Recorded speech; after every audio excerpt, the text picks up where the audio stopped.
Hello प्यारे बच्चों।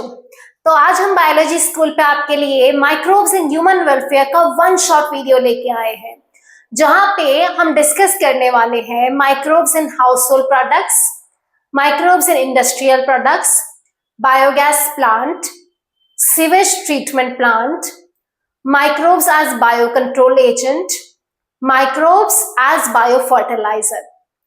इन सब के इंडिविजुअल वीडियोस भी हमारे YouTube चैनल पे अवेलेबल हैं, जो आप प्लेलिस्ट में जाके देख सकते हैं। और इस लेक्चर में हम सारे के सारे टॉपिक्स एक साथ कवर करने वाले हैं। माइक्रोब्स इन ह्यूमन वेलफेयर, ठीक है। तो आखिर ये माइक्रोब्स होते क्या हैं? माइक्रोब्स ऐसे टाइनी ऑर्गेनिज्म हैं जो नेकेड आई से विजिबल नहीं होते हैं, जिनको हम माइक्रोस्कोप की मदद से देखते हैं। अब आखिर ये माइक्रोब्स कहाँ कहाँ प्रेजेंट होंगे? तो जैसे कि आप इधर देख सकते हैं, माइक्रोब्स कहाँ कहाँ प्रेजेंट होंगे। माइक्रोब्स प्रेजेंट होते हैं वाटर के अंदर में, माइक्रोब्स प्रेजेंट होते हैं सॉइल के अंदर में, माइक्रोब्स प्रेजेंट होते हैं एयर के अंदर में, सराउंडिंग एनवायरनमेंट के अंदर में, हमारे फ्रूट्स के अंदर में, जो वेजिटेबल्स आप खाते हैं उनके अंदर में। इवन हमारी जो बॉडी होती है, हमारी बॉडी भी क्या करती है, माइक्रोबायोम, माइक्रो ऑर्गेनिज्म से मिलकर बनी हुई होती है, जिसको हम कहते हैं ह्यूमन माइक्रोबायोम। हमारी स्किन का अलग माइक्रो ऑर्गेनिजम्स होते हैं, हमारी नोज के अंदर अलग टाइप के माइक्रो ऑर्गेनिजम्स होते हैं। तो ये जो सारे माइक्रो ऑर्गेनिज्म होते हैं, इन सबको हम कहते हैं माइक्रोबायोम, ठीक है। दैट मीन्स माइक्रो ऑर्गेनिज्म हर जगह प्रेजेंट है, इवन हॉट वाटर स्प्रिंग में प्रेजेंट होंगे। आप किसी ठंडी जगह पे चले जाओगे, ग्लेशियर्स में, वहां पे अलग टाइप के माइक्रो ऑर्गेनिज्म है। तो माइक्रो ऑर्गेनिज्म हमारे चारों तरफ प्रेजेंट होते हैं। इन्हीं के बारे में हम इस चैप्टर के अंदर में पढ़ने वाले हैं। अब इसमें से कुछ डिफरेंट माइक्रो ऑर्गेनिज्म जो आपने क्लास 11 में पढ़े होंगे, कौन कौन से? Viruses, viroids, prions, bacteria, fungi. कुछ याद आया आपको? 11th क्लास में पढ़ा था आपने ये सब, है ना। तो ये सारे क्या होते हैं? ये माइक्रो ऑर्गेनिज्म है, जिसमें से बैक्टीरिया एंड फंगाई को हम ग्रो करके न्यूट्रिटिव मीडिया पे उनकी कॉलोनीज ऑब्टेन कर सकते हैं, जैसे कि आपकी एनसीईआरटी के डायग्राम में गिवन है। ये क्या है हमारे पास में? हमने बैक्टीरिया को खाना दिया, है ना, और उसको हमने प्लेट पे उसकी कॉलोनीज को ऑब्टेन कर लिया। फिर आप इनको ग्राम स्टेनिंग वगैरह करके स्लाइड पे देख सकते हो। सिमिलरली यहाँ पे क्या दिख रही है आपको? फंगस की कॉलोनी दिखाई दे रही है। तो बैक्टीरिया एंड फंगस को आप न्यूट्रिटिव मीडिया देके, खाना देके क्या कर सकते हैं? पेट्री प्लेट पे ऑब्टेन कर सकते हैं इनकी कॉलोनीज को। चलो कुछ रिकॉल करते हैं जो आपने 11th में पढ़ा था। Viruses, viroids and prions. आखिर वायरस होते क्या हैं? वायरसेस में क्या होता है हमारे पास में? सेंटर में तो होता है जेनेटिक मटेरियल। जेनेटिक मटेरियल, उसमें डीएनए भी हो सकता है या आरएनए भी हो सकता है। हाँ, ये याद रखना है, हमारे पास में कुछ डीएनए वायरस भी होते हैं, कुछ आरएनए वायरस भी होते हैं। ये सराउंडेड होते हैं कुछ प्रोटीन कोड से, ठीक है। तो वायरस में क्या है हमारे पास में? जेनेटिक मटेरियल है विच कैन बी डीएनए और आरएनए, सराउंडेड होता है प्रोटीन कोड, जिसको हम कहते हैं कैप्सिड, है ना, जो किससे मिलकर बना हुआ था? कैप्सोमियर से। क्लास 11 के कंसेप्ट थे।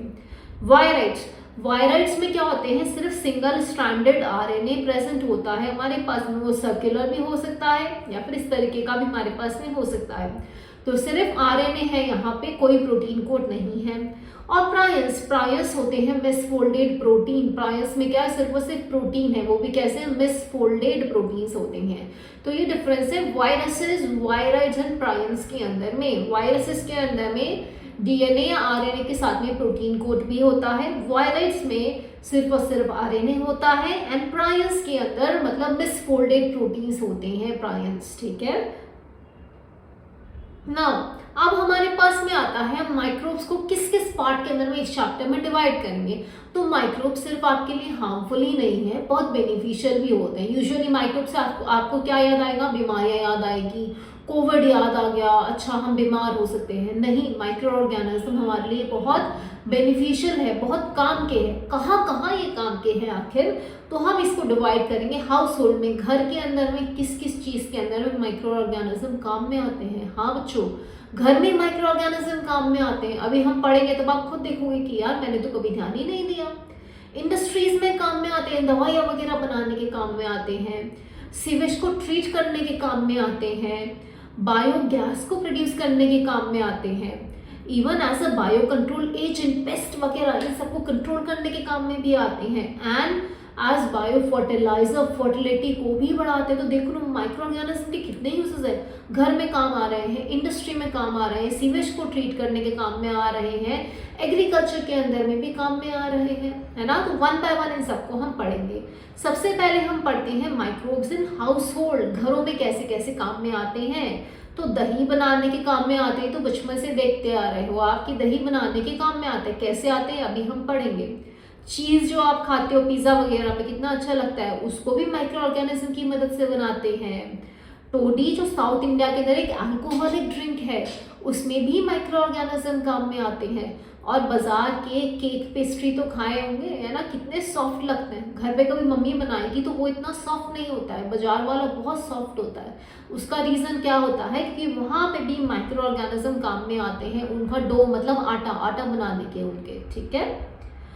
फर्स्ट आता है कर्ड मेकिंग, दही बनाने के काम में कैसे आते हैं। तो देखा होगा मम्मी जब भी दही बनाती है तो रात में मिल्क को थोड़ा सा गर्म करेंगी, है ना। ऑप्टिमम टेम्परेचर होता है, ना ज़्यादा ठंडा होना चाहिए ना ज़्यादा गर्म होना चाहिए। फिर उसमें 1 चम्मच दही का डालती हैं, उसको कवर कर देंगी।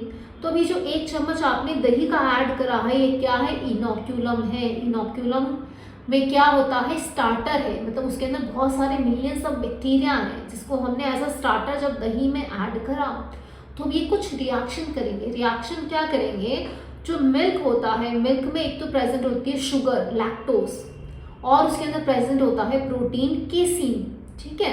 अब मैंने जब ये लैक्टिक एसिड बैक्टीरिया इसमें ऐड करे दही के फॉर्म में, तो ये लैक्टिक एसिड बैक्टीरिया इस लैक्टोज को कन्वर्ट कर देंगे लैक्टिक एसिड के अंदर में, एसिड बन गया। तो पीएच क्या हो गया, कम हो गया, है ना।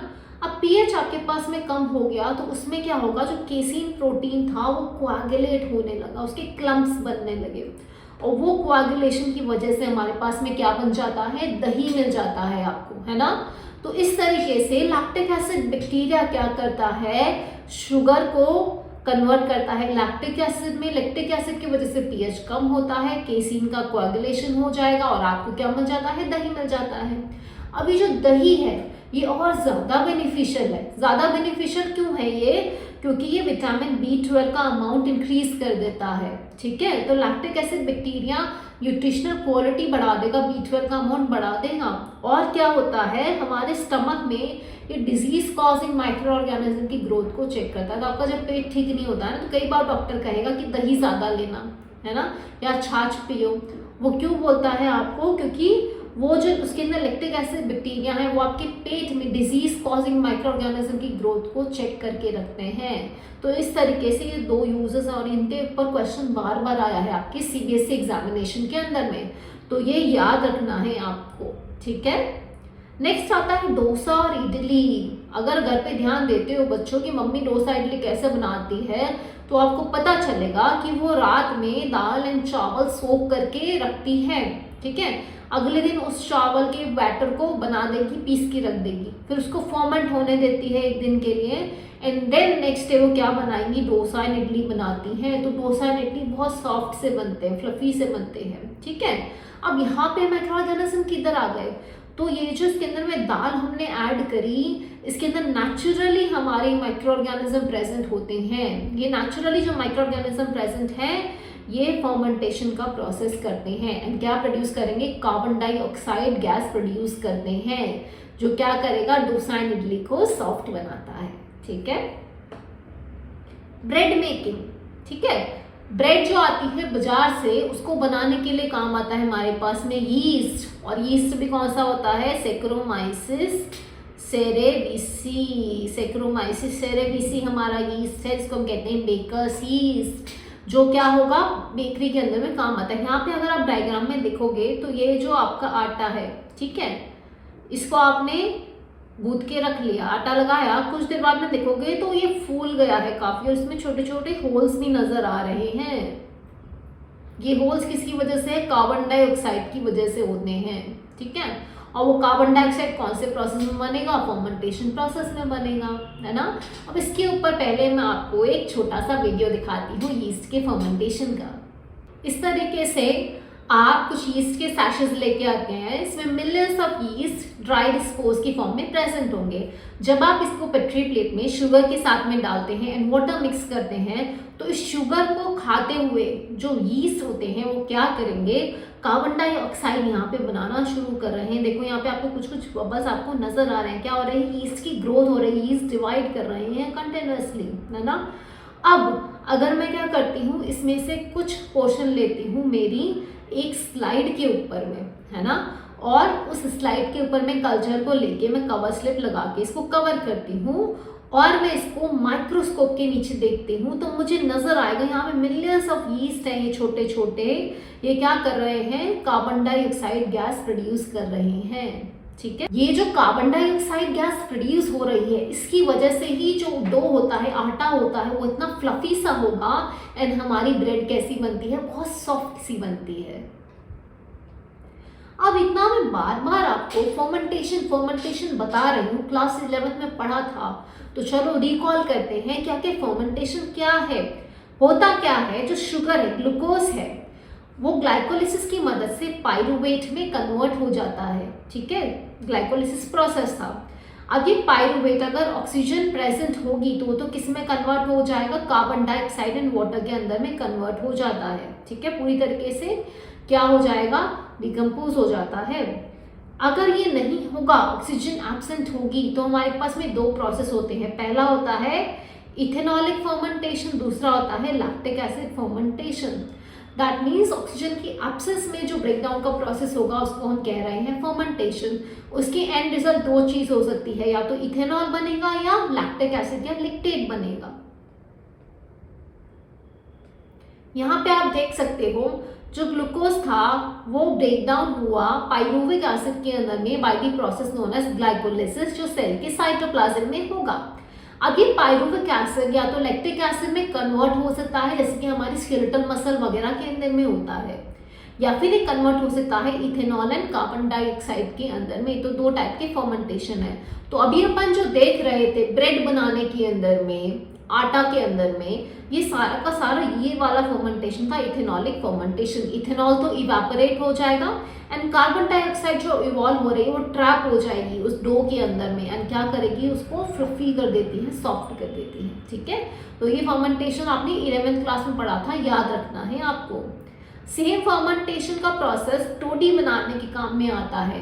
यहाँ पे आप देख सकते हो इस पर्सन को, ये पाम ट्री है, इस पाम ट्री से जो सैप निकलता है उसको कलेक्ट कर रहा है इसके अंदर में एंड कलेक्ट करके इसको फर्मेंट कराया जाता है। तो ये जो फर्मेंटेड पाम सैप है, इससे हमारे पास में जो अल्कोहलिक ड्रिंक आती है इसको हम कहते हैं टोडी, जो साउथ इंडिया में बहुत काम में ली जाती है।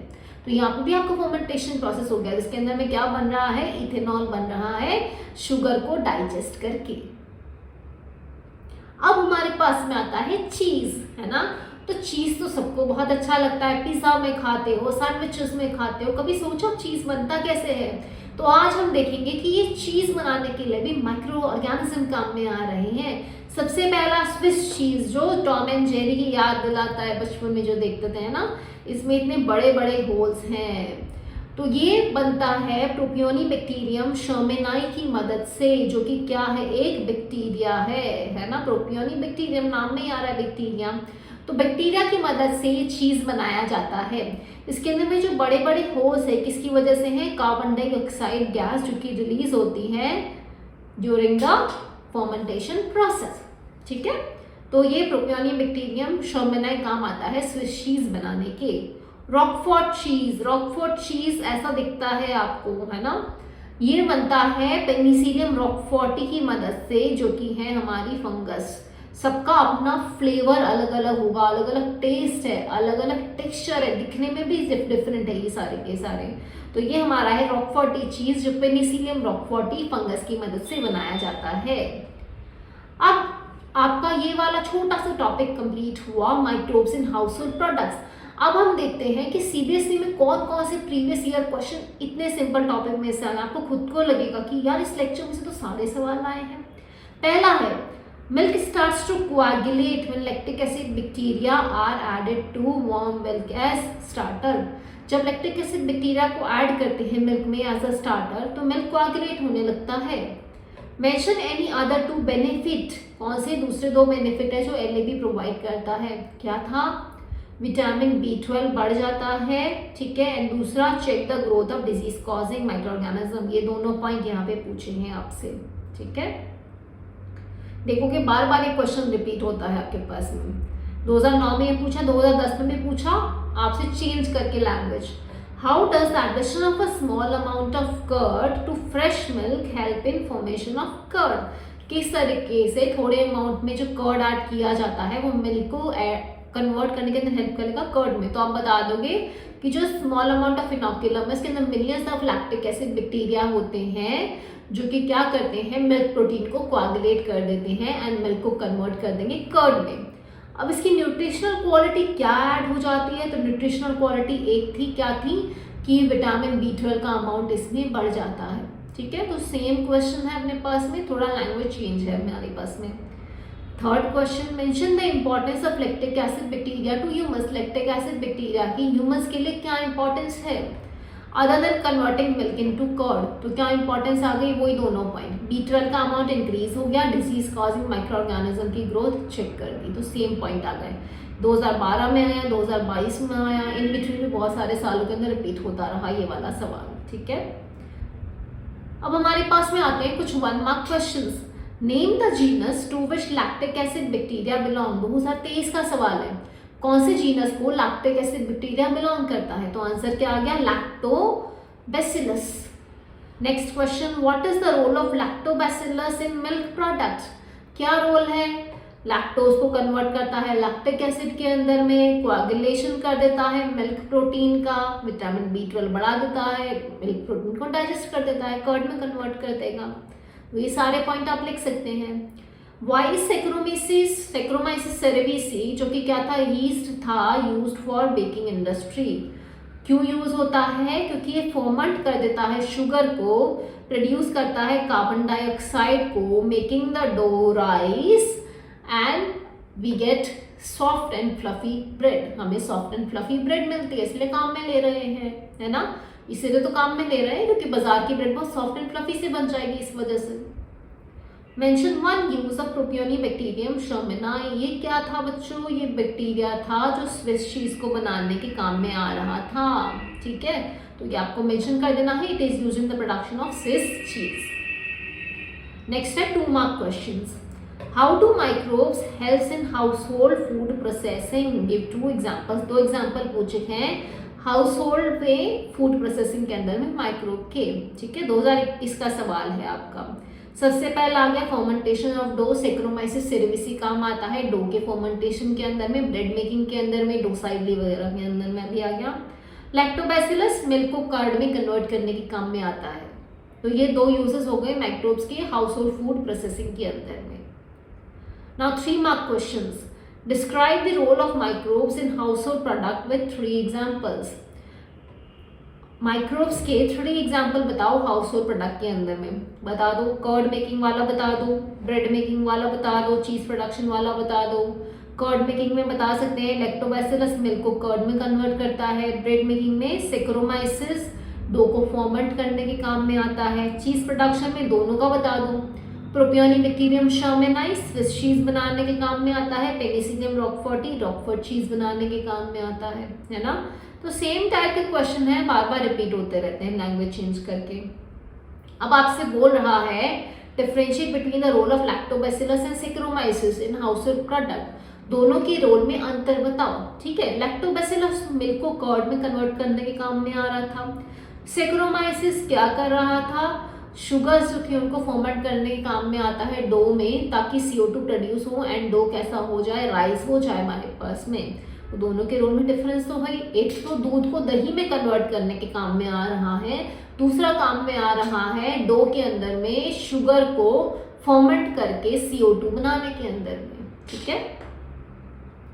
अब आता है 5 मार्क का question. Explain the importance of microbes in house hold food processing and industrial application. Industrial अभी तक हमने नहीं देखा है, हाउस होल्ड वाला हमने देखा है, तो आप इसका लिख सकते हो क्या क्या इंपॉर्टेंस है। दही बनाने के काम में आता है, ब्रेड मेकिंग के, चीज मेकिंग के, इडली डोसा, बैटर फर्मेंटेशन, है ना।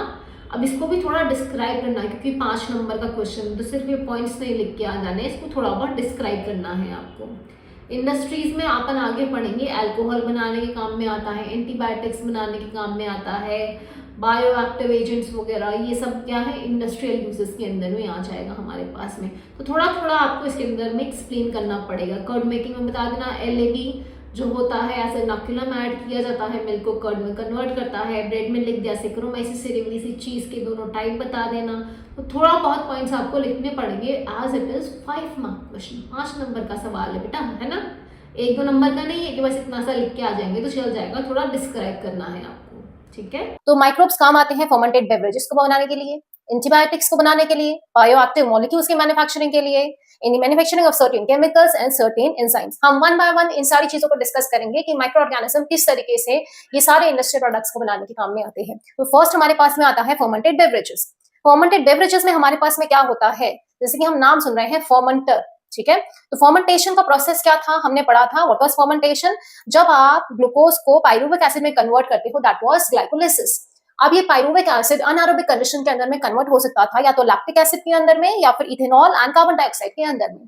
तो ये वाला जो फर्मेंटेशन मैंने आपको ऑलरेडी बताया था, this type of fermentation was alcoholic fermentation when pyruvic acid was getting converted into ethanol and carbon dioxide was getting released. इसी रिएक्शन को काम में लिया जाता है इंडस्ट्री के अंदर में, क्या बनाने के लिए, अल्कोहल बनाने के लिए, इथेनॉल बनाने के लिए। इसके लिए हमारे पास में जो वेसल्स काम में आते हैं, इन वेसल्स को हम कहते हैं फर्मेंटर्स। ये जो फर्मेंटर्स वेसल्स होते हैं, इनके अंदर में हमें जिस भी सब्सटेंस से अल्कोहल बनाना होगा उस सब्सटेंस को हम उसमें ऐड करेंगे, प्लस साथ में हमारा जो भी माइक्रो ऑर्गेनिज्म होगा, फॉर एग्जांपल सेक्रोमाइसिस सेरेविसी हो गया, उसको ऐड किया जाएगा। उसको ऑप्टिमम कंडीशंस प्रोवाइड की जाती है, टेम्परेचर, पीएच वगैरह जो भी कंडीशंस होती हैं, और हमें रिजल्ट में क्या मिलेगा, हमारा प्रोडक्ट इथेनॉल मिल जाता है by the process known as fermentation. अब हमारे पास में सब्सटेंसेस के बेसिस पे अल्कोहल कैसी हो सकती है, मॉल्ट बेस्ड अल्कोहल हो सकती है। मॉल्ट बेस्ड अल्कोहल हम फर्मेंटेड ग्रेन से बनाते हैं, जैसे कि बार्ले, व्हीट या राइस। एग्जांपल क्या आ जाएगा इसका, बियर आ जाएगा। स्पिरिट बेस्ड अल्कोहल ऐसी अल्कोहल्स होती हैं जो ग्रेन से, फ्रूट्स या वेजिटेबल्स जिसमें काम लिए जाते हैं, इनसे जो बनेगी that will be spirit based alcohol. Example क्या आ जाएगा आपके पास में, vodka, gin, tequila, rum, whisky. And wine जो होती है वो किससे बनेगी, ग्रेप से या अलग अलग फ्रूट से, अलग अलग टाइप की वाइन्स हमारे पास में आती है। अब इनको भी हम फर्दर डिवाइड करते हैं कि ये डिस्टिलेशन किया गया है इनका या डिस्टिलेशन नहीं किया गया है। तो ऐसे जिनका डिस्टिलेशन नहीं किया जाता है उससे कौन सी ऑब्टेन होती है, बियर, वाइन एंड साइडर। और इसके अंदर मेन माइक्रो ऑर्गेनिज्म कौन सा यूज होता है, सेक्रोमाइसिस सेरेविसी, जो कि कहां पे काम आता था, बेकरी में, ब्रेड बनाने के काम में आता था। सेक्रोमाइसिस सेरेविसी को हम कहते हैं baker's yeast and brewer's yeast. Baker's yeast क्योंकि बेकरी में काम आ रहा था, ब्रूअर्स यीस्ट क्योंकि ब्रूअरी में काम आ रहा है अल्कोहल बनाने के लिए। इसके साथ साथ में हम लैक्टिक एसिड बैक्टीरिया को भी काम में लेते हैं। अब ऐसी अल्कोहल जो डिस्टिलेशन प्रोसेस भी किया जाता है, जिसका मतलब फर्मेंटर्स में बन गई है, उसके बाद में उसको हम डिस्टिलेशन प्रोसेस करके ऑब्टेन करते हैं, वो कौन सी है, विस्की है, रम है एंड जिन है। इसमें सेक्रोमाइसिस सेरेविसी यूज होता है इनिशियली फर्मेंटेशन के लिए। तो ये हमारी बेवरेजेस के अंदर में आता है। बेवरेजेस के अंदर में मेन आपका जो एनसीईआरटी में गिवन है, सेक्रोमाइसिस सेरेविसी गिवन है, that is baker's yeast as well as brewer's yeast. और हमें एनसीईआरटी में क्या गिवन है कि कौन कौन सी अल्कोहल जो होती है डिस्टिलेशन के थ्रू बनती है, कौन सी डिस्टिलेशन अनडिस्टिल्ड होती है हमारे पास में। देन हमारे पास में गिवन है फर्मेंटर्स का पिक्चर, कि जो फर्मेंटर्स होते हैं इनके अंदर में फर्मेंटेशन प्रोसेस होता है। और फर्मेंटेशन प्रोसेस क्या था, फर्मेंटेशन प्रोसेस में हमारे पास में बनती है इथेनॉल एंड कार्बन डाइऑक्साइड। तो ये हमारा बेवरेजेस इस तरीके से बनाई जाती है इंडस्ट्रीज के अंदर में। नेक्स्ट हमारे पास में आती है एंटीबायोटिक्स। एंटी का मतलब होता है against and BIOS means life. तो एंटीबायोटिक मींस अगेंस्ट लाइफ। तो एक बैक्टीरिया कुछ ऐसे केमिकल बनाता है कि उसकी विसिनिटी में कोई और बैक्टीरिया ग्रो नहीं करेगा, तो ये हमने क्या कहा, वो है एंटीबायोटिक। मतलब खुद को हार्म नहीं कर रहा है बट उसकी विसिनिटी में जो दूसरे बैक्टीरियाज हैं उनको, उनकी ग्रोथ को रोक देगा या उन्हें किल कर देगा, तो इसको हम कहते हैं antibiotics. So antibiotics are the substance produced by micro organisms which inhibit the growth and chemical activities of pathogen without causing any harm to the host. Host को कोई हार्म नहीं कर रहा है बट पैथोजन को क्या करता है, डिस्ट्रॉय कर देता है। आप लोग एंटीबायोटिक्स खाते हो ना, कभी कुछ इन्फेक्शन होता है तो, है ना, तो उससे क्या होगा, आपकी बॉडी में जो भी इन्फेक्शन है वो इन्फेक्शन को क्या हो जाता है, डिस्ट्रॉय कर दिया जाता है हमारी बॉडी के अंदर में। सबसे पहली एंटीबायोटिक कौन सी थी, पेनिसिलिन थी, जो किसने डिस्कवर करी थी, अलेक्जेंडर फ्लेमिंग ने डिस्कवर करी थी। ठीक है, किससे ऑब्टेन करी थी, फंगस से ऑब्टेन करी थी। उस फंगस का नाम क्या था, पेनिसिलियम नोटेटम। आखिर ये अलेक्जेंडर फ्लेमिंग जो थे ये काम किस पे कर रहे थे, स्टेफाइलोकोकस बैक्टीरिया पे काम कर रहे थे। अब ये अपनी वेकेशंस पे चले गए और ये अपनी कुछ पेट्री प्लेट्स क्या होगा, क्लीन करना भूल गए। जब ये वापस आए तो इन्होंने देखा कि इनकी जो पेट्री प्लेट्स थी जिसके अंदर में बैक्टीरियाज होने चाहिए थे, उस पेट्री प्लेट में इन्होंने देखा कि कुछ फंगस ग्रो कर रही थी। है ना। और उन्होंने देखा कि उस फंगस के आसपास उनकी जो भी बैक्टीरियल कॉलोनीज थी वो सारी एलिमिनेट हो चुकी थी, मतलब इस सर्कल के अंदर में कोई भी बैक्टीरियल कॉलोनी नहीं है। हालांकि जब वो गए थे तब तो उन्होंने सारी बैक्टीरियल कॉलोनी छोड़ के गए थे, वेकेशन पे गए थे, जब वापस आए तो देखा उस प्लेट में तो कोई फंगस ग्रो कर रही है और फंगस के आसपास की सारी बैक्टीरियल कॉलोनी गायब है। तो उन्होंने सोचा कि यार कुछ तो है इसके अंदर में, तो उन्होंने आइडेंटिफाई करा कि ये फंगस जो है हमारे पास में पेनिसिलियम, और ये फंगस कुछ ऐसे केमिकल बना रही है जिसकी वजह से आसपास के सारे बैक्टीरिया मर गए, और वो केमिकल क्या निकला, पेनिसिलिन निकला। बाय चांस डिस्कवरी हुई है ना। तो क्या था इसके अंदर में, उन्होंने एग्जामिन करा मोल्ड को and he found out that the mould prevented the growth of staphylococci. और ये जो मोल्ड था वो क्या निकला, पेनिसिलियम निकला, जिसने बैक्टीरिया की ग्रोथ को प्रिवेंट करा। पेनिसिलियम का पर फुल पोटेंशियल किसने एक्सप्लोर करा, Ernest Chain and Harvard Florey ने एक्सप्लोर करा था कि ये पेनिसिलिन इतनी इंपॉर्टेंट है, लाइफ सेविंग एंटीबायोटिक है। वर्ल्ड वॉर 2 के अंदर कितने सारे सोल्जर्स की जान बचाई इसने, है ना। तो इसके लिए इन तीनों को नोबेल प्राइज मिला 1945 के अंदर में। यहाँ पे आप एक कार्टूनिक पिक्चर देख सकते हैं कि अलेक्जेंडर फ्लेमिंग है, ये अपनी पेट्री प्लेट ऑब्जर्व कर रहे हैं, सेंटर में मोल्ड है, दैट इज फंगस है। फंगस के आसपास ये जो पूरा रीजन है इसके अंदर आप देख रहे हो तो बैक्टीरिया बहुत कम नंबर के अंदर में है हमारे पास में। बैक्टीरिया का क्या कर दिए गए, एलिमिनेट कर दिए गए बिकॉज ऑफ एंटीबायोटिक पेनिसिलिन। इस तरीके से एंटीबायोटिक की डिस्कवरी हुई, और फिर पेनिसिलिन के बाद तो बहुत सारी एंटीबायोटिक्स आ गई, है ना। आप लोग कितनी सारी एंटीबायोटिक्स अवेलेबल है हमारे लिए, सिफिक्सिम हो गई, बहुत सारी multiple of antibiotics are available in the market now. अब हम एक छोटा सा वीडियो देखते हैं। इस वीडियो में हम देख सकते हैं कि जो पेनिसिलिन को हमने डाला है इसके अंदर में, तो बैक्टीरिया एक्सप्लोड हो जा रहे हैं पेनिसिलिन की वजह से, है ना। तो किस तरीके से पेनिसिलिन क्या कर रही है, इन बैक्टीरियाज को किल कर दे रही है। पेनिसिलिन हमने मीडियम के अंदर में ऐड करा, या आप खाते हैं पेनिसिलिन तो बैक्टीरियाज क्या करेंगे, उस पेनिसिलिन की वजह से किल हो जाते हैं। नेक्स्ट हमारे पास में आते हैं ऑर्गेनिक एसिड्स, कि किस तरीके से माइक्रो ऑर्गेनिज्म ऑर्गेनिक एसिड्स के प्रोडक्शन के काम में आते हैं। सबसे पहला है हमारे पास में सिट्रिक एसिड। सिट्रिक एसिड को बनाने के लिए हम काम में लेते हैं फंगस एस्परगिलस नाइजर। यहाँ पे आप एस्परगिलस नाइजर का पिक्चर देख सकते हैं, ये फंगस काम में आती है सिट्रिक एसिड बनाने के लिए। नेक्स्ट है हमारे पास में एसिटिक एसिड। एसिटिक एसिड को बनाने के लिए हम काम में लेते हैं बैक्टीरिया, और उस बैक्टीरिया का नेम है Acetobacter aceti. You can observe Acetobacter aceti here in this picture. ये सारे क्या है, एसिटोबैक्टर एसिटाई हैं। Next is butyric acid. Butyric acid किसकी मदद से बनाया जाता है, क्लोस्ट्रीडियम ब्यूटायरिकम, जो कि एक बैक्टीरिया है। यहाँ पे आप पिक्चर में क्लोस्ट्रीडियम ब्यूटायरिकम ऑब्जर्व कर सकते हैं।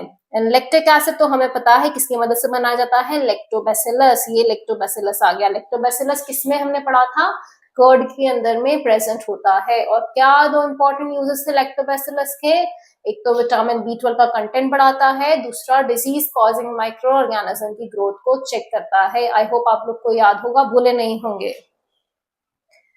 नेक्स्ट हमारे पास में आता है किस तरीके से माइक्रो ऑर्गेनिजम्स एंजाइम्स बनाने के काम में आता है। एंजाइम्स ही माइक्रो ऑर्गेनिजम्स से ऑब्टेन किए जाते हैं। सबसे पहला लॉन्ड्री में, मतलब कपड़े धोने में भी आपकी माइक्रोबायोलॉजी है। कैसे है, ये आपका डिटर्जेंट है, इस डिटर्जेंट में क्या है, लाइपेज एंजाइम है। लाइपेज का काम क्या होता है, लिपिड का डाइजेशन होता है, डाइजेस्टिव सिस्टम में पड़ा होगा, है ना। तो ये जो लाइपेजेस होते हैं क्या करते हैं, ऑयल स्टेन्स जो होते हैं आपके कपड़ों पे उनको क्या करते हैं, रिमूव कर देते हैं। सिर्फ लाइपेज ही नहीं होता है डिटर्जेंट में, आपके एनसीईआरटी में सिर्फ लाइपेज है। यहाँ पे हम देखते हैं लाइपेज एंजाइम होते हैं जो फैट्स ऑयल ग्रीस हटाते हैं। अमाइलेज होगा जो स्टार्च स्टेन्स को हटाने का काम करेगा। प्रोटीज एंजाइम होगा जो प्रोटीन स्टेन्स को हटाने का काम करेगा। पेक्टेट लाइसिस एंजाइम होगा जो पेक्टिन स्टेन्स को हटाने का काम करेगा। मिनेज एंजाइम होगा जो कोई गम वगैरह के अगर स्टेन्स लग गए तो क्या होगा, उनको रिमूव करने का काम करेगा। तो आज का जो डिटर्जेंट्स होते हैं उनमें बहुत सारे एंजाइम्स हैं हमारे पास में। ये एंजाइम्स क्या होते हैं हमारे पास में, इन पर्टिकुलर जिस भी चीज का स्टेन है उसको क्या करेगा, रिमूव करने का काम करता है। और ये किसकी मदद से ऑब्टेन होंगे, ये भी माइक्रो ऑर्गेनिज्म की मदद से। बॉटल्ड जूसेस, घर पे जब हम जूसेस बनाते हैं, है ना, तो वो इतने क्लियर नहीं होते हैं, राइट। उसमें फाइबर्स होंगे और इतनी क्लैरिटी नहीं होती। बट मार्केट से जो आप जूसेस लेकर आते हो, बहुत बॉटल जूसेस क्लियर्ड होते हैं एकदम। वो किसकी वजह से हैं, पेक्टिनेजेस एंड प्रोटीएजेस, इन दो एंजाइम्स की वजह से होते हैं। यहाँ पे आप पिक्चर में देख सकते हो कि ये जो एप्पल जूस था आपका नेचुरली जो आपने घर पे बनाया, जब आपने पेक्टिनेज काम में लिया तो ये कैसा हो गया, क्लैरिफाइड एप्पल जूस हो गया, जो आपको मार्केट के अंदर बॉटल्स के अंदर में मिलता है। तो यहाँ पे ये जो पेक्टिनेजेस एंड प्रोटीएजेस हैं इन are used in clearing of bottle juices की क्लियरिंग के काम में आते हैं। Then there are certain biochemical bioactive molecules which are obtained with the help of microorganisms. कौन सा है? सबसे पहला है स्ट्रेप्टोकाइनेज, जो किससे ऑब्टेन होता है? स्ट्रेप्टोकोकस बैक्टीरिया की मदद से ऑब्टेन किया जाता है। इसका काम क्या है? ये क्लॉट बस्टर होता है। मायोकार्डियल इन्फेक्शन, हार्ट अटैक के केसेस में जो क्लॉट्स बन जाते हैं, है ना, अगर ये क्लॉट्स बन गए हैं तो इन क्लॉट्स को डिसॉल्व करने का काम कौन करेगा? ये स्ट्रेप्टोकाइनेज काम करता है। तो स्ट्रेप्टोकाइनेज जो एक बैक्टीरिया से ऑब्टेन किया जा रहा है, वो किसी इंसान के अंदर उसको मायोकार्डियल इन्फेक्शन हुआ है, हार्ट अटैक हुआ है और उसके अंदर क्लॉट बन गया है वेसल्स के अंदर में, ब्लड वेसल्स के अंदर में, उसको क्या करेगा? डिसॉल्व करने का काम करता है। दैट मींस लाइफ सेविंग है हमारे पास में। साइक्लोस्पोरिन ए किससे ऑब्टेन होता है? ट्राइकोडर्मा पोलीस्पोरम, जो कि क्या है? एक फंगस है। ये साइक्लोस्पोरिन ए इम्यूनोसप्रेसिव एजेंट की तरह काम करता है ड्यूरिंग ऑर्गन ट्रांसप्लांट। आपने किसी पर्सन को कोई ऑर्गन ट्रांसप्लांट करा, है ना, अब हमें चाहिए कि उस पर्सन की बॉडी उसको रिजेक्ट ना करे फॉरेन समझ के, तो इसलिए उस पर्सन को कुछ टाइम इम्यूनोसप्रेसेंट्स पे रखा जाता है। तो वो ही इम्यूनोसप्रेसिव एजेंट क्या है? साइक्लोस्पोरिन ए है हमारे पास में, जो क्या करेगी? इम्यूनोसप्रेसिव एजेंट की तरह एक्ट करेगी ड्यूरिंग ऑर्गन ट्रांसप्लांटेशन। यहाँ पे इसका ये केमिकल फॉर्मूला आपको दिया गया है कि साइक्लोस्पोरिन ए का केमिकल फॉर्मूला किस तरीके से, केमिकल स्ट्रक्चर कैसा होता है हमारे पास में।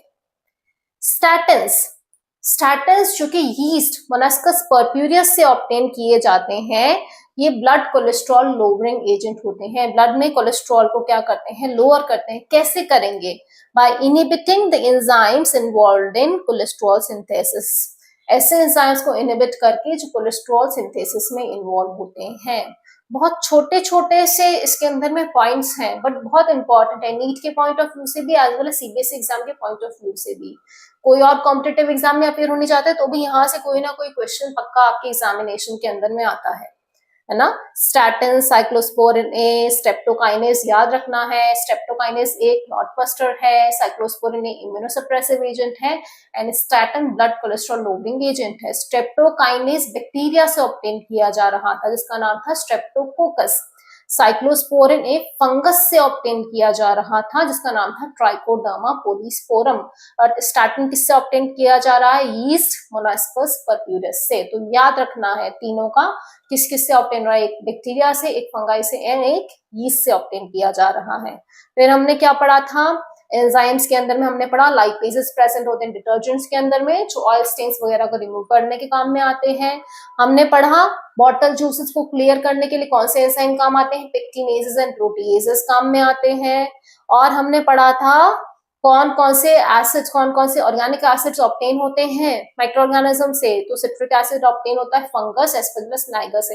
ये क्वेश्चन आया हुआ है मैच के कॉलम के अंदर में, तो आपको याद रखना है सिट्रिक एसिड किससे ऑब्टेन हुआ है? एस्परजिलस नाइगर से। एसिटिक एसिड याद रख सकते हो, इजी है, एसिटोबैक्टर एसिटाइट। ब्यूटायरिक भी याद रह जाएगा क्योंकि क्लोस्ट्रीडियम ब्यूटाइलिकम है अपने पास में। लैक्टिक एसिड हमें पता ही है, लैक्टोबैसिलस होता है। तो मेन आप याद रख लेना सिट्रिक एसिड किससे ऑब्टेन होता है? एस्परजिलस नाइगर से ऑब्टेन होता है। सबसे पहली एंटीबायोटिक कौन सी थी? पेनिसिलिन थी। किससे ऑब्टेन की गई थी? Penicillium notatum. पेनिसिलियम नोटेटम क्या था? फंगस था। किसने डिस्कवर करी थी? अलेक्जेंडर फ्लेमिंग ने डिस्कवर करी थी। अलेक्जेंडर फ्लेमिंग किस पे काम कर रहे थे? स्टेफाइलोकोकस बैक्टीरिया पे काम कर रहे थे। बाय चांस उन्होंने देखा वेकेशन में अपनी पेट्री पेज साफ करना भूल गए, जब वापस आके देखा कि उसमें तो फंगस हो गई। होता है ना, अगर आप घर में कुछ चीज भूल जाओगे, खाने का सामान भूल गए, 10 दिन बाद आए तो आप देखोगे रोटी या किसी चीज में फंगस लग जाती है। सेम उन्होंने देखा उनकी प्लेट्स में फंगस लग गई। अब उस फंगस के आसपास में कोई भी उनकी जो बैक्टीरिया थे वो सारे गायब थे। उन्होंने सोचा कुछ तो गड़बड़ है इसके अंदर में, तो उन्होंने एनालाइज करा, उन्हें पता चला कि ये फंगस कुछ केमिकल रिलीज कर रही है जिसको उन्होंने नाम दिया एंटीबायोटिक। और इसके लिए नोबेल प्राइज किस किस को मिला था? इनको along with Ernest Chain and Harvard Florey 1945 के अंदर में।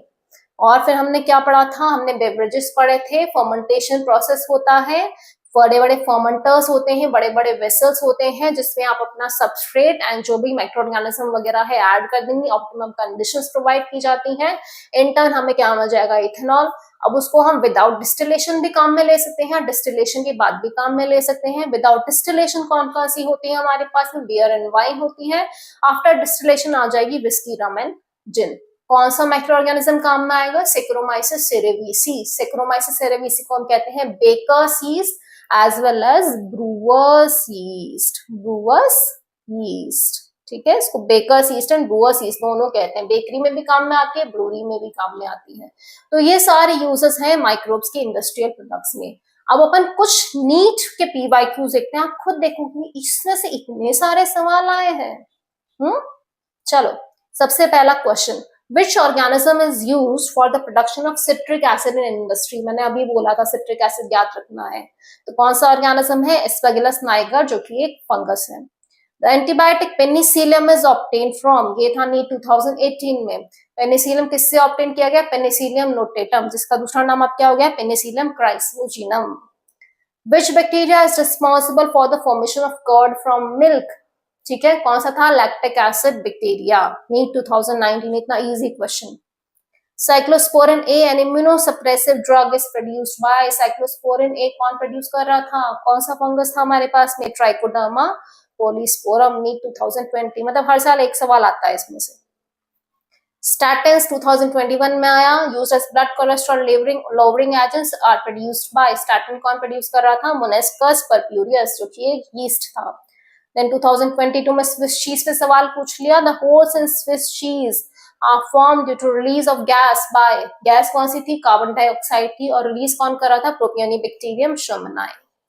Which of the following is not a product of microbial fermentation? अब देखते हैं, एनालाइज करते हैं ऑप्शन। सबसे पहला इथेनॉल, इथेनॉल तो फर्मेंटेशन की वजह से बनता है। इंसुलिन का पता नहीं, देखते हैं। सिट्रिक एसिड अभी हमने पढ़ा है ना, फर्मेंटेशन से बनेगा। ब्यूटारिक एसिड भी फर्मेंटेशन के थ्रू बनेगा हमारे पास में। तो क्या ऑप्शन आउट हो गया? इंसुलिन। इंसुलिन हम आगे पढ़ेंगे, रिकॉम्बिनेंट डीएनए टेक्नोलॉजी की मदद से बनता है, तो इंसुलिन हमारा गलत ऑप्शन है। The fungus used in the production of Roquefort cheese, कौन सा फंगस होता है? Penicillium roqueforti. तो आप देख रहे हो, हर साल एक सवाल आता है और बहुत इजी क्वेश्चन है ना। इतना सा आपको एक लेक्चर देखना है और आप एक सवाल सही करके आ जाओगे। यार एलपीजी बहुत महंगा आ रहा है, क्या कोई और सब्स्टिट्यूट नहीं है? सब्स्टिट्यूट है, गाय का गोबर। गाय का गोबर कैसे सब्स्टिट्यूट हो सकता है? उससे हम खाना कैसे बनाएंगे? तो आज मैं आपको बताती हूँ कि काउ डंग से हम किस तरीके से बायोगैस बना सकते हैं। काउ डंग में आखिर ऐसी क्या चीज है? काउ डंग में प्रेजेंट होते हैं मिथेनोजेंस। ये मिथेनोजेंस नेचुरली गाय के र्यूमन, दैट इज उसकी गट के अंदर में प्रेजेंट होते हैं, जो सेलुलोज को डाइजेस्ट करने का काम करते हैं। ये ही उसके डंग के अंदर में पास ऑन हो जाते हैं। जब हम इस काउ डंग को वाटर के साथ में मिक्स करके बायोगैस प्लांट के अंदर में फीड करते हैं। बायोगैस प्लांट के तीन पार्ट से, पहला है इनलेट टैंक, दूसरा है डाइजेस्टर टैंक, तीसरा आउटलेट टैंक। उस इनलेट टैंक जब हम काउ डंग को वाटर के साथ में मिक्स करके फीड करेंगे, वो इनलेट पाइप के थ्रू डाइजेस्टर टैंक में जाके जमा हो जाएगा। उस डाइजेस्टर टैंक में ये मिथेनोजेंस अनारोबिक कंडीशन में क्या करेंगे? ऑर्गेनिक मैटर को यूज करके बायोगैस बनाते हैं, जिसका मेन कॉन्स्टिट्यूएंट क्या होता है? मीथेन गैस होती है एंड कार्बन डाइऑक्साइड होती है। इस गैस को हम ऊपर गैस पाइप्स के थ्रू रिमूव कर सकते हैं एंड हाउसेस के अंदर में, किचन के अंदर में काम में ले सकते हैं। जो बचा हुआ हमारे पास में स्लरी होगा, इसको हम कहते हैं स्लज। इस स्लज को हम एज अ माइनर फील्ड में भी काम ले सकते हैं। दैट मीन्स दो फायदे हैं हमारे पास में। पहला फायदा तो हो गया एलपीजी का खर्चा बचा, बायोगैस मिल गई जिससे हम खाना बना सकते हैं। एंड दूसरा फायदा है कि हमें मैन्योर्स मिल गया, खाद मिल गया, जिससे हम अपनी फील्ड के अंदर में काम में ले सकते हैं। ऑर्गेनिक फार्मिंग क्या है? जहां पे हम इंसेक्टिसाइड, पेस्टिसाइड, ये सारे जो केमिकल्स हैं, इनको यूज ना करके हम क्या करें? जो नेचुरल मैन्योर्स हैं, जो माइक्रोब्स हैं, इनको यूज करें सॉइल की फर्टिलिटी को बढ़ाने के लिए। तो आखिर हमें ये केमिकल्स यूज क्यों नहीं करने हैं? इंसेक्टिसाइड, पेस्टिसाइड क्यों ना यूज करें? हम क्यों यूज ना करें? क्योंकि ये हमारी तो सॉइल की फर्टिलिटी को घटा दे रहे हैं, एज वेल एज हमारी सॉइल को पल्यूट करते हैं। यही हमारी वाटर बॉडीज में जाके वाटर बॉडीज को भी पल्यूट कर देते हैं। तो इन सब से बचने के लिए हमें स्विच करना है ऑर्गेनिक फार्मिंग की तरफ। आज हम पढ़ने वाले हैं किस तरीके से हम माइक्रोब्स को यूज करेंगे एज बायो फर्टिलाइजर। अब आखिर ये बायो फर्टिलाइजर क्या है? बायो फर्टिलाइजर दो वर्ड से मिलकर बना है, पहला है bio and second fertiliser. Bio मतलब लिविंग ऑर्गेनिज्म एंड फर्टिलाइजर मतलब जो सॉइल की फर्टिलिटी को बढ़ाते हैं।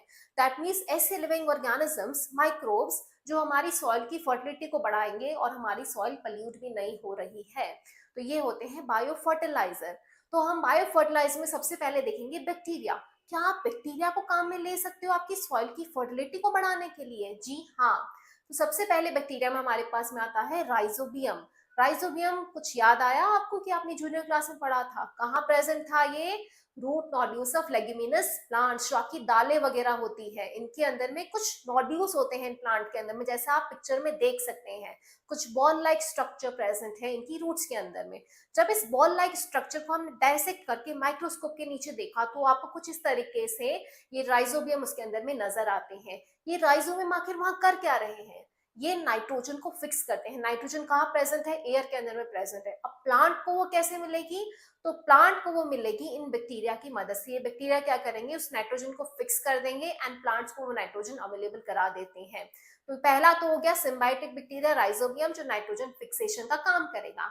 सेकेंड हमारे पास में आते हैं फ्री लिविंग बैक्टीरिया, कुछ ऐसे बैक्टीरिया जो फ्री फॉर्म में सॉइल के अंदर में प्रेजेंट है, जैसे कि अजोटोबैक्टर एंड अजोस्पिरिलियम। यहाँ डायग्राम में आप देख सकते हैं कि ये आपको इजीली मार्केट के अंदर में बॉटल्स वगैरह के अंदर में अवेलेबल हो जाते हैं, आप उसको परचेज करके ला सकते हैं। ये भी क्या काम करेंगे? ये भी सेम काम करते हैं, नाइट्रोजन फिक्सेशन का काम करेंगे। दैट मीन्स एयर में जो नाइट्रोजन प्रेजेंट है इसको प्लांट को अवेलेबल कराते हैं एंड क्या करेंगे? सॉइल की फर्टिलिटी बढ़ा देते हैं। तो इस तरीके से बैक्टीरिया क्या कर रहा है? एज अ फर्टिलाइजर एक्ट कर रहा है। नेक्स्ट हमारे पास में आता है फंगस। फंगस भी काम आता है हमारी सॉइल की फर्टिलिटी को बढ़ाने के लिए। किस तरीके से काम आता है? आपने प्रीवियस क्लास में पढ़ा होगा माइकोरिजा, कुछ याद आया? जी हाँ, माइकोरिजा क्या था? Symbiotic association between fungus and roots of higher plant. Symbiosis का मतलब क्या होता है? दोनों का म्यूचुअल बेनिफिट हो रहा है ना? अगर मैंने आपको कुछ चीज पढ़ाई या मैंने आपको 10 रुपए दिए, बदले में आपने भी मुझे कुछ बेनिफिट दिया, आपने मेरा कुछ काम कर दिया, दोनों का फायदा हो रहा है, इसको हम कहते हैं सिम्बायोटिक रिलेशनशिप। तो यहाँ पे क्या होता है? जो फंगस होती है वो क्या कर रहा है? सॉइल में से फॉस्फोरस एब्सॉर्ब करेगा और प्लांट को प्रोवाइड करेगा, जिस वजह से क्या होगा? प्लांट की ग्रोथ होगी। इन टर्न फंगस को क्या फायदा हो रहा है? फंगस को एक तो रूट्स क्या करेगी? शेल्टर प्रोवाइड कर रही है, रहने के लिए जगह प्रोवाइड कर रही है, और फोटोसिंथेसिस प्रोसेस होगा प्लांट में, उससे क्या बनेंगे? कार्बोहाइड्रेट बनते हैं, राइट? तो फंगस को वो कार्बोहाइड्रेट प्लांट प्रोवाइड करेगा, तो फंगस को खाना भी मिल रहा है और शेल्टर भी मिल रहा है। और प्लांट को क्या फायदा हो रहा है? प्लांट को जो न्यूट्रिएंट्स थे सॉइल के अंदर में वो मिल रहे हैं, ताकि वो क्या कर पा रहा है? ग्रो कर पा रहा है। दोनों का फायदा हो रहा है। अब हमारी एनसीईआरटी में कौन से जीनस की फंगस गिवन है? Glomus genus. तो आपको याद रखना है, ग्लोमस जीनस की जो फंगस है वो माइकोरिजा के अंदर में आपको एनसीईआरटी के अकॉर्डिंग याद रखनी है। और क्या फायदे हो रहे हैं प्लांट को? तो प्लांट को और फायदा ये हो रहा है कि ड्रॉट और सेलेनिटी के लिए उसका टॉलरेंस बढ़ जा रहा है ना? और सेकेंड फायदा ये हो रहा है कि जो सॉइल बॉर्नी पैथोजेंस है, डिजीज कॉजिंग ऑर्गेनिज्म जो सॉइल में प्रेजेंट है, उनके लिए प्लांट का रेसिस्टेंस भी बढ़ जाता है फंगस की प्रेजेंस के कारण में। तो इतने सारे फायदे हो रहे हैं, मतलब हमारी क्या होगी कि सॉइल की फर्टिलिटी भी बढ़ गई, डिजीज के अगेंस्ट रेसिस्टेंस भी आ गया, सैलिनिटी एंड ड्रॉट के लिए टॉलरेंस भी बढ़ गया। फंगस को भी फायदा है, प्लांट को भी फायदा है हमारे पास में। तो हमने अभी तक पढ़ लिया बैक्टीरिया के बारे में एंड फंगस के बारे में। थर्ड हमारे पास में आता है cyanobacteria, that is blue green algae. Cyanobacteria के एग्जांपल्स क्या क्या है? अनाबीना, ऑसिलेटोरिया एंड नोस्टॉक। साइनोबैक्टीरिया कैसे ऑर्गेनिज्म थे? ऑटोट्रॉफिक या हिप्टोट्रॉफिक? साइनोबैक्टीरिया थे ऑटोट्रॉफिक। ऑटोट्रॉफिक मतलब अपना खुद का खाना प्रिपेयर कर सकते हैं। ये जो साइनोबैक्टीरिया होते हैं पैडी फील्ड्स के अंदर में सॉइल की फर्टिलिटी को बढ़ाने के काम में आते हैं। क्या करेंगे? ये ऑर्गेनिक सब्सटेंस तो ऐड करेंगे ही सॉइल में, ठीक है, एज वेल एज साथ में क्या करते हैं? हमारी सॉइल में नाइट्रोजन फिक्सेशन का काम भी करते हैं, है ना? आप पिक्चर के अंदर में देख सकते हैं यहाँ पे कि साइनोबैक्टीरिया ग्रैन्युल्स की फॉर्म में आपको मार्केट में इजीली अवेलेबल हो जाएंगे, जिनको आप अपनी ऑर्गेनिक फार्मिंग के काम में ले सकते हैं। तो इस तरीके से बैक्टीरिया, फंगस एंड साइनोबैक्टीरिया हमारी सॉइल की फर्टिलिटी को बढ़ाने के काम में आते हैं। इको फ्रेंडली तरीका है, हमारे एनवायरनमेंट को हार्म भी नहीं हो रहा है और हमारी सॉइल की फर्टिलिटी भी हो जा रही है, प्रोडक्शन भी इंक्रीज हो जा रहा है। बच्चों, क्या आप सबने सोचा है आपके घर से डेली जो किचन वेस्ट जनरेट होता है, आपके वॉशरूम्स में से जो गंदा पानी जनरेट होता है, ये सब आखिर जाता कहाँ है? ये सारा पानी आपके सीवेज पाइप्स के थ्रू सीवेज ट्रीटमेंट प्लांट में जाता है और वहां से क्लियर आउट होके, प्योरीफाई होके दोबारा ये पानी आप लोगों के घरों में ही आता है। इसके अंदर हमारे पास में दो प्रोसेस होते हैं सीवेज ट्रीटमेंट प्लांट में। पहला होता है प्राइमरी ट्रीटमेंट, दूसरा होता है सेकेंडरी ट्रीटमेंट। प्राइमरी ट्रीटमेंट में क्या होगा, जो भी बड़ा बड़ा कचरा है जैसे पॉलिथीन बैग्स हो गए, कैंस हो गए, जो भी चीजें आप डाल देते हैं यहाँ पे कचरे के अंदर, वो सारी की सारी बाहर स्क्रीन के थ्रू रिमूव कर दी जाती है। देन हमारे पास में ग्रिड चैम्बर आता है। ग्रिड चैम्बर में जो भी पत्थर होगा, मिट्टी होगा, even your poop, all these will settle down and they will form primary sludge. अब जो ऊपर फ्लोट करता हुआ लिक्विड होगा, इसको हम कहते हैं प्राइमरी इफ्लुएंट। इसको हम भेजेंगे एरेशन टैंक में। एरेशन टैंक में कंटिन्यूअसली एयर का सप्लाई होता है, जिस वजह से वहां पे एरोबिक बैक्टीरिया की ग्रोथ होगी। ये aerobic bacteria along with fungus form flocs. ये फ्लॉक्स क्या करेंगे, उसमें जो ऑर्गेनिक मैटर प्रेजेंट है उसको खाते हैं और उसको पचाने के लिए क्या करेंगे, ऑक्सीजन को यूज करते हैं। इसको हम कहते हैं biochemical oxygen demand. That means जितनी ज्यादा गंदगी है उतनी ऑक्सीजन की डिमांड ज्यादा होगी। दैट मीन्स बीओडी हाई होगी। जितनी गंदगी कम है उतनी ऑक्सीजन की डिमांड क्या होगी, हमारे पास में कम होगी। दैट मीन्स प्योर वाटर की बीओडी क्या होगी, लेस होगी हमारे पास में। अब यहाँ से हम इसको एफ्लुएंट को भेजते हैं सेटलिंग टैंक में, जहां पे ये फ्लॉक्स सेटल डाउन हो जाते हैं। अब इस फ्लॉक्स के कुछ पार्ट को दोबारा एरेशन टैंक में भेजते हैं ताकि ये रिएक्शन कंटिन्यू होती रहे। बचा हुए पार्ट को हम एक्टिवेटेड स्लज कहते हैं। इस एक्टिवेटेड स्लज को अलोंग विद प्राइमरी स्लज हम भेजते हैं अनारोबिक स्लज डाइजेस्टर में, जहां पे इससे बायोगैस बनाई जाती है। और फिर उसके अंदर जो सेटलिंग टैंक में बचा हुआ लिक्विड होगा उसको क्लोरीन से ट्रीट करके, यूवी से ट्रीट करके रिवर्स में हम क्या कर देते हैं, डिस्पोज कर देते हैं एंड वापस आपके घरों में वाटर का सप्लाई हो जाता है। Microbes as bio control agents. तो बायो कंट्रोल होता क्या है हमारे पास में, बायो कंट्रोल का मतलब होता है use of natural organisms like microbes, insects और other living organisms to control pest and diseases. जब हम किसी नेचुरल ऑर्गेनिज्म को यूज कर रहे हैं पेस्ट और डिजीज को कंट्रोल करने के लिए, rather than use of chemical pesticides. Chemical pesticide की जगह हम किसी नेचुरल ऑर्गेनिज्म को यूज कर रहे हैं। वो कोई माइक्रो ऑर्गेनिज्म हो सकता है, कोई इंसेक्ट हो सकता है, जिससे हम किसी भी पेस्ट को किल कर रहे हैं। केमिकल पेस्टिसाइड पे क्यों नहीं जा रहे हैं, क्योंकि केमिकल पेस्टिसाइड क्या करते हैं, एक तो आपकी फूड चेन में एंटर करते हैं, फूड के थ्रू आपकी बॉडी में आएंगे, आपको हार्म करते हैं। सेकेंड, सॉइल को पल्यूट करते हैं, वाटर को पल्यूट करते हैं। तो हम एक केमिकल पेस्टिसाइड की जगह नेचुरल ऑर्गेनिज्म को इंट्रोड्यूस कर देते हैं। वो पेस्ट को कंट्रोल भी कर देता है और एज वेल एज हमारा कोई नुकसान भी नहीं होता है। अब बायो कंट्रोल एजेंट क्यों काम में लेने चाहिए, जैसे कि मैंने बताया इको फ्रेंडली होते हैं, सस्टेनेबल होते हैं, एनवायरनमेंट को कोई हार्म नहीं करते हैं, कोई केमिकल रेसिड्यू लीव नहीं करते हैं, स्पेसिफिक टारगेट को ही किल करते हैं। अगर आप दूसरे पेस्टिसाइड वगैरह यूज करोगे तो जिनको आपको मारना है, उसके अलावा जो हमारे यूजफुल हमारे जो इंसेक्ट्स वगैरह हैं उनको भी किल कर सकते हैं। बट ये जो हमारे पास में नेचुरल एजेंट्स अपनी स्पेसिफिक टारगेट को ही मारते हैं। इकोलॉजिकल बैलेंस जो है वो मेंटेन रहेगा हमारे पास में। जो हमारे लिए बेनिफिशियल स्पीशीज है उनको कोई हार्म नहीं होगा। अगर कोई पेस्ट इरेडिकेट हो गया तो उसका प्रेडेटर भी क्या होगा, इरेडिकेट हो जाएगा। तो हमें उसको चेक करके रखना है, बट पूरी तरीके से उसको एक्सटेंड ही नहीं कर देना है। तो ये क्या करेगा, एक बैलेंस मेंटेन करके रखता है। अब माइक्रोबियल एजेंट्स के हमारे पास में एग्जाम्पल क्या क्या है, सबसे पहले आता है हमारे पास में बैक्टीरिया। बैक्टीरिया में हमारे पास में आएगा बैसिलस थरंजीनियासिस बीटी। ये क्या करता है, एक टॉक्सिन प्रोड्यूस करता है जो हार्मफुल होगा कैटरपिलर के लिए, है ना, बट क्या होगा, प्लांट को किसी भी तरीके का नुकसान नहीं पहुंचाएगा। तो हम यहाँ पे पिक्चर में देख सकते हैं। आप क्या करोगे, बीटी के स्पोर्स मार्केट से लाओगे, उनको डिसॉल्व करके स्प्रे कर दोगे प्लांट के ऊपर। जब कैटरपिलर प्लांट के ऊपर में जाएगा एंड क्या करेगा, उस लीफ को खाएगा जिसपे वो हमारे पास में बीटी स्प्रे करा हुआ है, बैसिलस थरंजीनियासिस के स्पोर्स स्प्रे करे हुए हैं। तो क्या होगा, अभी तक ये इनएक्टिव टॉक्सिन की फॉर्म में थे। जब ये इस कैटरपिलर के पेट में जाएंगे, उसकी गट में जाएंगे, तो ये प्रोटोटॉक्सिन एक्टिव टॉक्सिन में कन्वर्ट हो जाएंगे। एक्टिव टॉक्सिन के अंदर में कन्वर्ट होंगे तो ये इसकी जो मिड गट होती है, ठीक है, इसकी जो मिड गट होगी उसके अंदर में होल्स पंच कर देगा, पोर फॉर्म कर देगा। इस पोर फॉर्मेशन एंड सेल लाइसिस की वजह से उसकी बॉडी में से जो मिड गट है वहां से खाना क्या होने लगेगा, लीक होने लगेगा। अल्टीमेटली स्टार्वेशन की वजह से उस कैटरपिलर की क्या हो जाएगी, डेथ हो जाती है। तो ये तो था हमारे पास में किस तरीके से इनिशियली बीटी के स्पोर्स मार्केट में मिलते थे, उनको वाटर में डिसॉल्व करके स्प्रे किया जाता था। जब कैटरपिलर उस प्लांट में आके फीड करता था, वो इनएक्टिव टॉक्सिन उसकी गट के अंदर में जाके एक्टिव फॉर्म में कन्वर्ट हो जाते थे। क्यों होते थे, क्योंकि वहां पे अल्कलाइन पीएच होता है। अल्कलाइन पीएच में इनएक्टिव प्रोटोटॉक्सिन एक्टिव टॉक्सिन के अंदर में कन्वर्ट हो जाते हैं। एंड ये क्या करेंगे, उसकी मिडगट के अंदर में पोर्स फॉर्मेशन कर देंगे, जिस वजह से क्या होगा, फूड क्या होता जाएगा, इसके अंदर में रिलीज होता रहता है और क्या होगा, अल्टीमेटली उसकी डेथ हो जाती है हमारे पास में। अब आजकल क्या आ गई हमारे पास में, रिकॉम्बिनेंट डीएनए टेक्नोलॉजी आ गई, तो ये बीटी जीन को परमानेंटली इंट्रोड्यूस कर दिया गया क्रॉप के अंदर में, और क्या बना दिए गए, BT cotton and BT brinjal. That means यहाँ पे क्या पिक्चर में आप देख सकते हो, एक क्रॉप थी जो इन्फेक्टेड थी कॉर्न बोरर से, ठीक है। तो क्या करेगा, कॉर्न बोरर की वजह से जो क्रॉप है वो डिस्ट्रॉय हो जाएगी। अभी जो बेसिलस थैलेंजीनियासिस का जो जीन था, इस जीन को क्रॉप के अंदर में इंट्रोड्यूस कर दिया गया।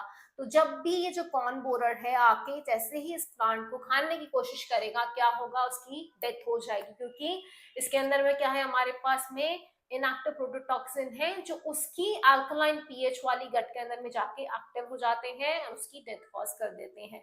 तो इस तरीके से bacteria as a bio control agent काम कर रहा है, एक पेस्ट की पॉपुलेशन को कंट्रोल कर रहा है और हमारे प्लांट को प्रोटेक्ट कर रहा है। नेक्स्ट हमारे पास में आता है फंगस। फंगस की स्पीशीज हमारे पास में आती है ट्राइकोडर्मा। यहाँ पे पिक्चर में हम देख सकते हैं कि ये ट्राइकोडर्मा माइक्रोस्कोप के नीचे किस तरीके से दिखता है। ये जो फ्री लिविंग फंगाई है, ये कहाँ प्रेजेंट होती है, रूट इकोसिस्टम के अंदर में प्रेजेंट होती है। यानी किसके अगेंस्ट इफेक्टिव है, सॉइल के अंदर में बहुत सारे पैथोजेंस हैं, तो इन सॉइल बॉर्नी पैथोजेंस के अगेंस्ट क्या करेगा, ये हमारे प्लांट को प्रोटेक्ट करता है। हम देखते हैं इसका मोड ऑफ एक्शन किस तरीके से होगा। पहला तो है कंपटीशन। यहाँ पे रेड कलर के जो आपको दिख रहे हैं ये सॉइल बॉर्नी पैथोजेंस है। इन सॉइल बॉर्नी पैथोजन के साथ में ये फंगस क्या करेगा, कंपीट करेगा एंड क्या करेगा, उनके साथ में कंपटीशन में जीत जाएगा। तो यहाँ पे आप देख रहे हो हमारे प्लांट की क्या हो गई है, ग्रोथ हो गई है। सेकेंड तरीका है कि ये कुछ एंटीबायोटिक्स रिलीज करेगा। बिफोर में आप देख सकते हैं कि यहाँ पे हमारे पास में पैथोजेंस प्रेजेंट है ना। अब जो आफ्टर में हम देखते हैं तो हमारे पास में क्या है, ये जो हमारा फंगस है ये कुछ एंटीबायोटिक रिलीज करेगा जो पैथोजन के लिए टॉक्सिक है। तो पैथोजन की डेथ हो जाएगी, इस वजह से हमारा प्लांट क्या कर रहा है, उसकी ग्रोथ इंक्रीज हो जा रही है। थर्ड है माइकोपैरासिटिज्म। माइकोपैरासिटिज्म का मतलब ऐसा फंगाई जो पैरासिटाइज करेगा दूसरे फंगाई को। तो ये क्या कर रहा है, हमारा जो ट्राइकोडर्मा का जो स्पीशीज है ये क्या करेगा, जो हमारे लिए पैथोजेनिक फंगस है इनको क्या करेगा, पैरासिटाइज करके इनको डिस्ट्रॉय कर देता है, किल कर देता है। ये थर्ड मोड ऑफ एक्शन था। फोर्थ मोड ऑफ एक्शन है कि ये रेसिस्टेंस इंड्यूस कर देगा प्लांट के अंदर में। तो ये क्या करेगा, मेटाबॉलिक चेंजेस करेगा प्लांट के अंदर में एंड उसके अंदर रेसिस्टेंस ले आएगा। तो प्लांट की ग्रोथ क्या है, जो भी एक्सटर्नल फैक्टर्स है उसके अगेंस्ट वो रेसिस्टेंट हो जाएगा, तो प्लांट की ग्रोथ बढ़ जाती है। एंड लास्ट हमारे पास में है एंडोफाइट। एंडोफाइट जो अंदर हमारे पास में पाए जाते हैं प्लांट के अंदर में। तो ये फंगस एंडोफिटिक फॉर्म के अंदर में प्लांट के अंदर में पाए जाएगा। यहाँ पे देखोगे विदाउट ट्राइकोडर्मा प्लांट की ग्रोथ कम है, बट विथ ट्राइकोडर्मा जब भी एज ए एंडोफाइट प्रेजेंट है तो न्यूट्रिएंट्स वगैरह क्या होंगे, प्लांट के पास में ज्यादा सप्लाई होगा, तो प्लांट की ग्रोथ ज्यादा होती है। इस तरीके से जो ट्राइकोडर्मा स्पीशीज 3 जो फ्री लिविंग फंगाई है रूट इकोसिस्टम के अंदर में, ये सॉइल बॉर्न पैथोजेंस के अगेंस्ट हमारे प्लांट को प्रोटेक्ट करती है एंड क्या करेगी, हमारी प्लांट की ग्रोथ को प्रमोट करेगी। नेक्स्ट हमारे पास में आते हैं वायरसेस। वायरसेस में हमारे पास में आता है न्यूक्लियो पॉलीहेड्रोवायरस। ये कौन सी ग्रुप को बिलोंग करता है, बैक्यूलोवायरस फैमिली को बिलोंग करता है। ये क्या करते हैं, स्पेसिफिक इंसेक्ट पेस्ट को टारगेट करते हैं एंड उनको किल करेंगे, जैसे कि कैटरपिलर्स हो गए, आर्मी वॉर्म्स हो गए। हाईली स्पीशीज स्पेसिफिक होते हैं, नैरो स्पेक्ट्रम इंसेक्टिसीडल एप्लीकेशन होता है इनका। नैरो स्पेक्ट्रम मतलब पर्टिकुलर इंसेक्ट्स को ही किल करेंगे, उनको ही टारगेट करके किल करेंगे, है ना। ऐसा नहीं है कि उसको स्प्रे करा सारे इंसेक्ट्स को मार दिया, नहीं, पर्टिकुलर जो इंसेक्ट है उसको ही टारगेट करके सिर्फ उसको किल करते हैं। और क्या है, सेफ फॉर ह्यूमंस। ऐसा नहीं है कि अब उस प्लांट में हम फीड करें तो हमारे लिए सेफ नहीं है, हमारे लिए सेफ होता है एंड नॉन टारगेट ऑर्गेनिजम्स के लिए भी सेफ होता है हमारे पास में। अब हम एक छोटा सा वीडियो देखते हैं इससे रिलेटेड। न्यूक्लियो पॉलीहेड्रोवायरस को इंजेस्ट करने के बाद में जो कैटरपिलर होते हैं वो ट्री के टॉप पे चले जाते हैं। इनका ब्रेन इनके कंट्रोल में नहीं रहता है। क्या होगा, ये इनका बिहेवियरल चेंजेस होने लगते हैं, ये अपनी बॉडी से वाटर लूज करने लगेंगे, रीगर्गिटेशन हो जाएगा। इनकी स्किन कैसी हो जाती है, ब्राउन कलर की होने लगती है। इनकी स्किन क्या हो जाएगी, टीयर अपार्ट होने लग जाएगी एंड अल्टीमेटली इनकी डेथ हो जाएगी। इनकी बॉडी से ही और वायरस पार्टिकल्स रिलीज होंगे जिनके कांटेक्ट में और जो दूसरे कैटरपिलर आएंगे वो भी इन्फेक्ट हो जाएंगे एंड इस तरीके से ये जो वायरस होता है ये as a bio control agent act करता है, एक से दूसरे में स्प्रेड होगा एंड कंट्रोल कर देगा कैटरपिलर की पॉपुलेशन को। अब लास्ट हमारे पास में आता है lady bird and dragon fly. Lady bird and dragon fly को हम यूज करते हैं एफिड्स एंड मॉस्किटो से छुटकारा पाने के लिए। यहाँ पे आप पिक्चर में देख सकते हैं, आपको लेडी बर्ड नजर आ रहा है। ये लेडी बर्ड जो इंसेक्ट है किस पे फीड करता है, एफिड्स पे। यहाँ पिक्चर में आपको एफिड्स नजर आ रहे हैं। ये जो छोटे छोटे से हमारे पास में इंसेक्ट्स हैं, ये क्या करते हैं, प्लांट को पूरा खा के इसको डिस्ट्रॉय कर देते हैं। तो आपको कुछ नहीं करना है, आपने अपने जो फार्म है वहां पे लेडी बर्ड को इंट्रोड्यूस कर दिया, तो वो अपने आप इन एफिड्स को खा के इनको क्या कर देगी, हमारे प्लांट को प्रोटेक्ट कर लेगी। सेकेंड आता है ड्रैगन फ्लाइज। ये ड्रैगन फ्लाई किससे प्रोटेक्ट करते हैं, मॉस्किटो के ऊपर में फीड करके उनको एरेडिकेट कर देंगे। तो इस तरीके से हम lady bird and dragon fly को इंट्रोड्यूस करके एफिड्स एंड मॉस्किटो को कंट्रोल कर सकते हैं। तो ये भी एक बायो कंट्रोल एजेंट हो गया। हमारा जो नेचर है उसको कुछ भी नुकसान नहीं हो रहा है, और हमने क्या कर दिया, अपने प्लांट को पेस्ट से प्रोटेक्ट भी कर दिया है। अब इन बायो कंट्रोल एजेंट के एडवांटेजेस को हम क्या करते हैं, जिसमें देख लेते हैं। तो ये नॉन टॉक्सिक है ह्यूमंस के लिए, हमें कुछ भी इससे नुकसान नहीं हो रहा है, कोई पोल्यूशन नहीं हो रहा है, कोई सॉइल का डिग्रेडेशन नहीं हो रहा, जो केमिकल पेस्टिसाइड्स के केस में होता है, क्योंकि वो हमारे खाने में एंटर करेंगे, उसको हम खाते हैं खाने को, तो हमारे लिए टॉक्सिक होता है। वो सॉइल का पोल्यूशन भी कॉज कर रहे थे, बट ये जो नेचुरल बायो कंट्रोल एजेंट है, सॉइल को पोल्यूट नहीं करते हैं, बायोडिग्रेडेबल होते हैं, है ना। जबकि जो केमिकल्स वगैरह है, ये क्या होते जाते हैं, जमा होते जाते हैं हमारी सॉइल वगैरह के अंदर में। इनको हम ऑर्गेनिक फार्मिंग के अंदर में काम में ले सकते हैं। ऑर्गेनिक फार्मिंग हमने लास्ट लेक्चर में देखा था, है ना। अगर आपने वो लेक्चर नहीं देखा था तो आप जाके इस लेक्चर को सुन सकते हैं। लिमिटेशंस क्या क्या है इसकी, केमिकल्स की कंपैरिजन में थोड़ा एक्शन टाइम जो होता है वो स्लोअर होता है। एनवायरमेंट स्पेसिफिक इफेक्टिवनेस है हमारे पास में, एंड रिपीटेड एप्लीकेशंस की इनको रिक्वायरमेंट होती है। ये थोड़ा सा लिमिटेशंस हैं, बट इसके फायदे हमारे पास में ज्यादा होते हैं। तो ये हमारा आज का टॉपिक था, किस तरीके से हम माइक्रो ऑर्गेनिज्म को काम में लेते हैं as a bio control agent, जिसमें हमने पढ़ा सबसे पहले बैक्टीरिया। बैक्टीरिया में हमने पढ़ा था बैसिलस थैलेजीनियासिस। देन हमने पढ़ा फंगस, फंगस में हमने पढ़ी ट्राइकोडर्मा की स्पीशीज। देन हमने पढ़ा वायरसेस, वायरसेस में हमने पढ़ा न्यूक्लियो पॉलीहेड्रोवायरस, और हमने एक छोटा सा वीडियो देखा किस तरीके से ये कैटरपिलर के अगेंस्ट एक्ट कर रहा था एंड उनको उनकी पॉपुलेशन को कंट्रोल करने का काम कर रहा था। एंड देन लास्ट में हमने देखा lady bird and dragon fly किस तरीके से एफिड्स एंड मॉस्किटो की पॉपुलेशन को कंट्रोल करने का काम करते हैं। If you have any doubt in this lecture, you can ask your queries in the comment section. Do not forget to like, subscribe.